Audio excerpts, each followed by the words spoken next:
On the coastal town of Genoa, at the end of the 17th century, in what is now northern Italy, a young mother gave birth to her second child. This infant was her first son. These were turbulent times. The wealthy aristocracy and members of nobility ran society. The understanding of the state was only in its infancy. Commoners survived and existed, merely trying to squeak out a living between the frequent wars and the constant bloodshed.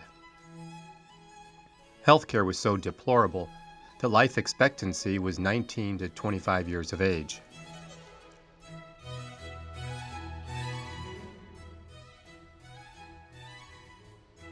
The parents named their son Paul Danio. His mother began teaching Paul as a youngster about the reality of suffering and the suffering of Jesus on the cross. This was the truth Paul would spend his life pondering, contemplating, and teaching.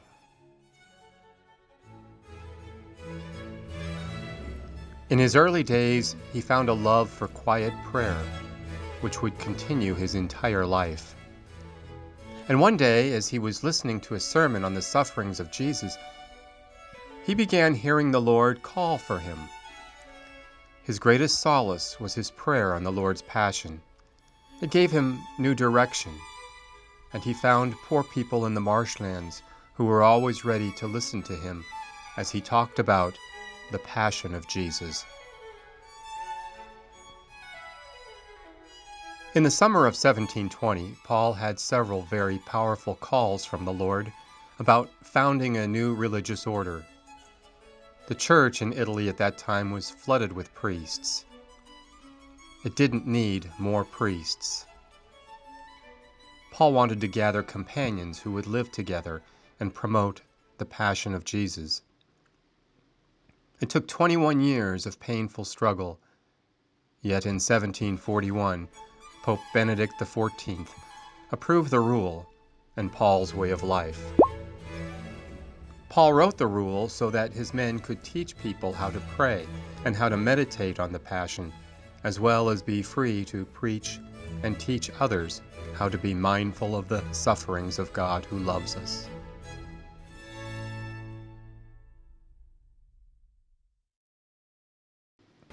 Paul died in Rome in 1775, having not only established the Congregation for Men, but also founding a Passionist congregation in the church for women. He was known as a founder, a preacher, a mystic, a missionary, and he was even given the title Director of Souls because of his large number of people he frequently wrote to.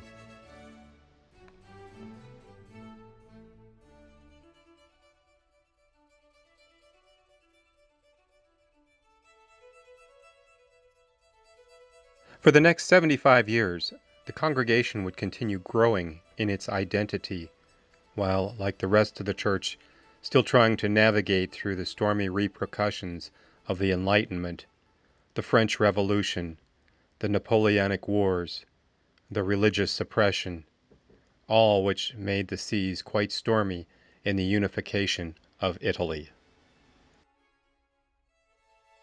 Just when we thought the Napoleonic threat was over, a new crisis emerged. We lost our protection in the Papal States, as Italy claimed the land of the Papal States and sought to become a single nation. Then in the middle of the 1800s, the congregation, motivated by the missionary movement in the church, decided to move beyond Italy. It was a huge step to find its identity outside of an Italian culture. The Congregation of the Passion became a missionary order to the world.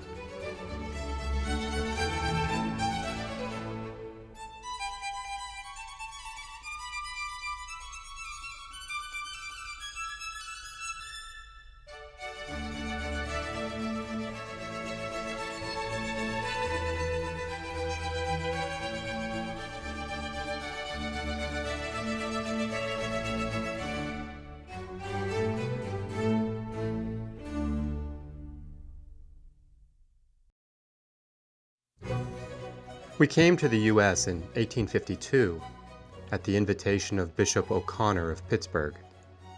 Soon, these four Passionist men were being asked to minister to the needs of an immigrant church, mostly Irish and German. As the congregation became established and we began growing, bishops requested our assistance in the parish activities of this developing country. As time went on, we found our real niche in preaching parish missions, which led to the building of retreat centers to continue the preaching vision laid out by our founder, St. Paul of the Cross.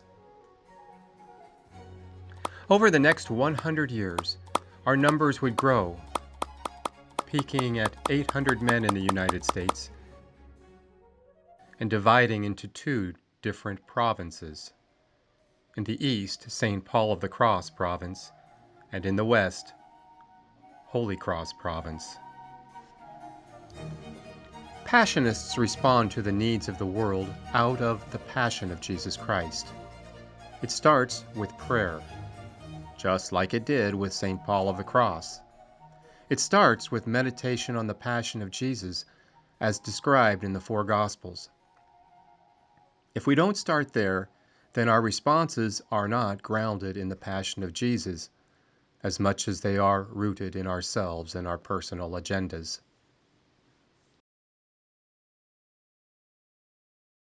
If you meditate on the story of the Passion of Jesus, it is much more than a story of a man crucified 2,000 years ago.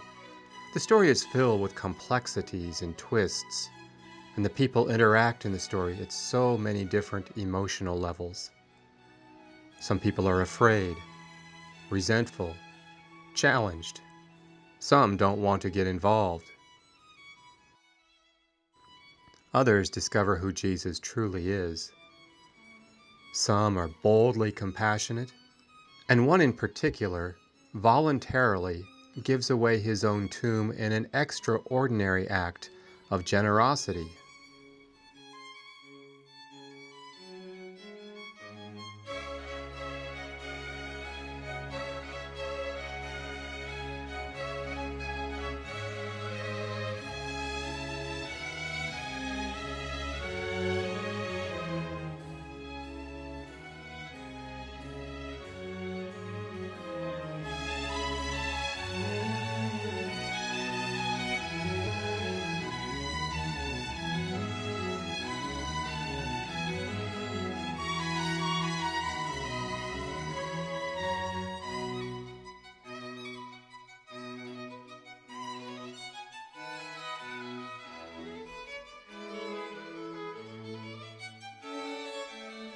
Woven through this whole story is the one who is innocent and just, who doesn't side with those of power or authority. The haunting question is always before the reader. What has he done? The Gospels are clear. He is innocent. He has done nothing wrong.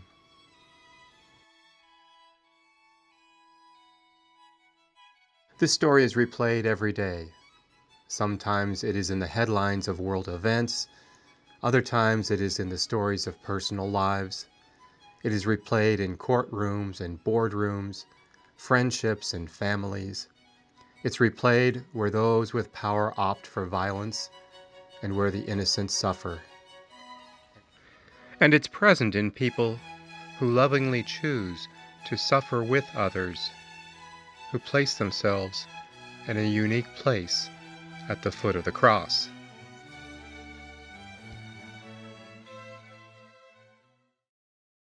In everyday life, how do you become more keenly aware of those who make up the passion story around us?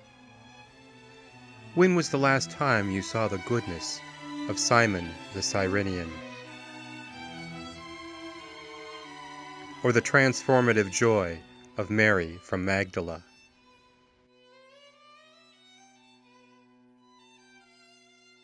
Or perhaps this week you noticed the voice of the outsider, one who didn't even have a stake in the game, who stated such words of genuine truth that you or others had to take notice.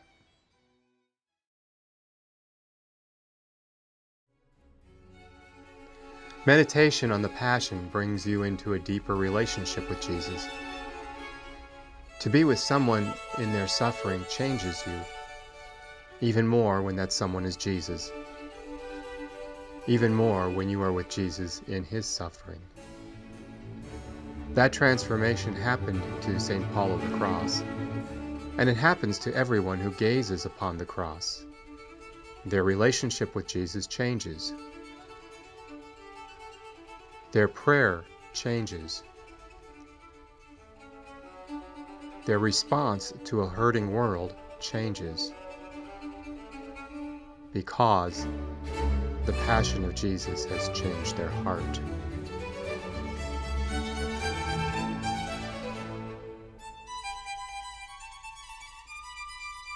Ultimately, it is the love of the Crucified One that changes our hearts and calls us to respond out of God's divine love. So as Passionists, we pray, may the Passion of Jesus Christ be always in our hearts.